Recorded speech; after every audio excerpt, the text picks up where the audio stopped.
जी नाज़रीन अस्सलाम वालेकुम। पीडीएम की 16 माह की परफॉर्मेंस। पीडीएम हुकूमत जब इक़्तिदार में आई तो उस वक्त से लेकर आज की तारीख तक 82% पेट्रोल में इजाफा हुआ है।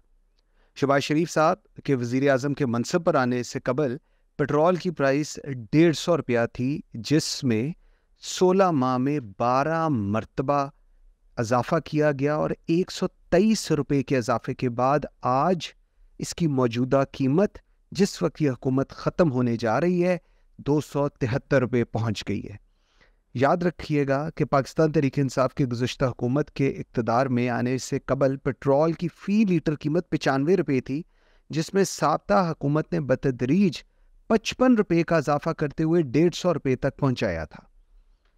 पीडीएम दौरे हुकूमत में महंगाई की औसत शरह 26.4% थी और फूड इन्फ्लेशन 50% से इंक्रीज कर गई है। पीडीएम की दौरे हुकूमत में महंगाई की औसत शरह, ये जो कहा जा रहा होता है कि जी हम लोग तो इतना नहीं, हमारे वक्त में महंगाई हुई, तो ये सिर्फ इस 16 माह में 26.4% रही और फूड इन्फ्लेशन 50% क्रॉस कर गई। जिस वक्त पीडीएम हुकूमत में आई तो 57% इजाफा हुआ डॉलर की प्राइस में। मतलब आज जिस वक्त ये हुकूमत ख़त्म हो रही है तो ओपन मार्केट का रेट है 302 और इंटरबैंक रेट है 287, 288, 299। ये इस वक्त की सिचुएशन है। इसके साथ साथ मुसलसल डिफ़ॉल्ट का जो ख़दशा था वो मंडाता रहा और आज की हुकूमत, पीडीएम हुकूमत कहती रही कि ये वो तमाम बुरी और नाकिस पॉलिसियाँ हैं जो पाकिस्तान तहरीक इंसाफ ने अपनाई, जिसकी वजह से डिफ़ॉल्ट का ख़तरा इस हद तक है। और यही व्यू पॉइंट पाकिस्तान तहरीक इंसाफ का है कि ये मौजूदा हुकूमत की नाअहली है जिसकी वजह से डिफ़ॉल्ट का ख़तरा मंडलाता रहा। आगे चलते हैं आईएमएफ के ऊपर। आईएमएफ 8 माह तक तात्तुल का शिकार रहा वो प्रोग्राम, और उसका क्रेडिट जो है वो सिर्फ एक शख्स को जाता है और वो है आपके वज़ीर ख़जाना इसहाक डार साहब।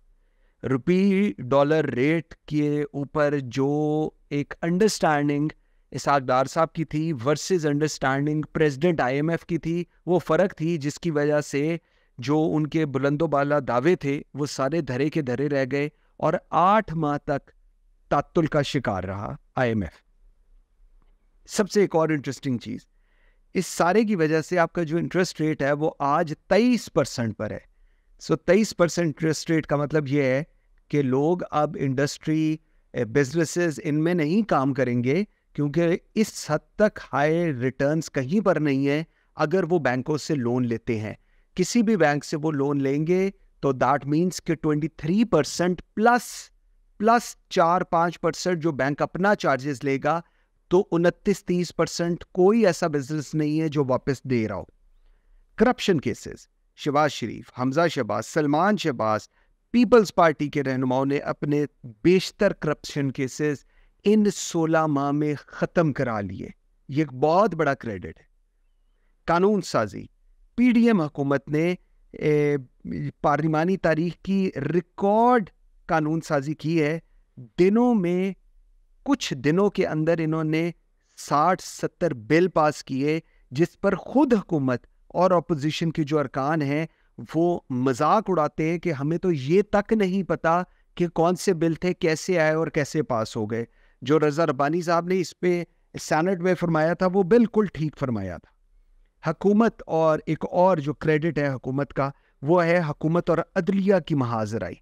आला अदलिया में तकसीम खुलकर सामने आई और सुप्रीम कोर्ट के जजेस तकसीम नजर आए।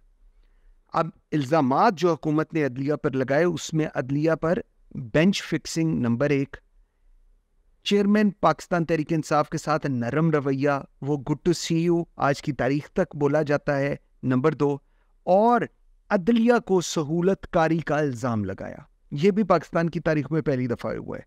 उसके बाद आगे आ जाते हैं कि जो इंटरम सेटअप्स बने, पीटीआई ने अहमकाना हरकत की, उनको कहते रहे परवेज़ लाई, लेकिन नहीं, किसी ने कोई बात नहीं सुनी और इन्होंने पंजाब में और केपी की हुकूमत गवा दी और इस उम्मीद पे गवा दी कि 90 दिनों के अंदर इलेक्शंस होंगे।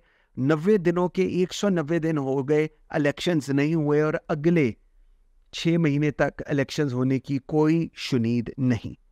9 مئی سے لے کر 9 اگست تک ملکی سیاست تبدیل ہو کے رہ گئی۔ 9 مئی کو ہونے والے جو واقعات تھے وہ ہم سب نے دیکھے، جس کے بعد تحریک انصاف ٹوٹ پھوٹ کا شکار ہو گئی، اور یہ جو 9 مئی کے واقعات تھے اس کے اندر خود پاکستان تحریک انصاف انوالو تھی، اور اس وقت اگر آپ میں ہمت نہیں تھی نہ کرنے کی، آج ان لوگوں میں جو اب کلیم کرتے ہیں کہ جی ہماری تو بات ہی نہیں سنی جاتی تھی اور ہمیں تو ایک حسین خواب دکھایا جاتا تھا، تو اب وہ خواب چکنا چور ہو گئے۔ اس کے بعد تمام قائدین، آپ کو یاد ہوگا جس طرح جیلوں میں گئے، گرفتار ہوئے، باہر نکل کے لیٹر پڑھتے تھے، اور اس کے بعد بالکل پاک صاف، جس طرح پہلے یہ پاک صاف ہو کے آئے تھے اسی طرح پاک صاف ہو کے پہلے انہوں نے استحکام پاکستان پارٹی بنائی، اور عید الاضحیٰ کے بعد پاکستان تحریک انصاف پارلیمنٹیرینز بنائی۔ 9 مئی والے واقعات میں آج بھی عوام رول رہی ہے جیلوں کے اندر، آج بھی ان کے کیسز جو ہیں وہ ملٹری کورٹس میں چلے گئے ہیں، لیکن جن کے جانے چاہیے تھے ان کے ابھی تک نہیں گئے ہیں۔ پہلے سے ذلیل ہوئی عوام کی حالت نہ کل بدل سکی ہے اور نہ آج بدل رہی ہے۔ بجلی، پیٹرول کی قیمتیں تاریخ کی بلند ترین سطح پر ہیں۔ ملک کو سیاسی افراتفری، معاشی عدم استحکام اور آئینی بحران کا سامنا آج بھی ہے۔ یہ ہے 16 ماہ کی پرفارمنس، اور جاتے جاتے یہ بتاتا جاؤں کہ نیپرا نے تقریباً 2 روپے پر یونٹ انکریز کر دیا، اور وہ آپ لوگوں کے بل میں اس مہینے ایڈ اپ ہوگا۔ مجھے منصور اعظم قاضی کو اجازت دیجیے، اللہ حافظ۔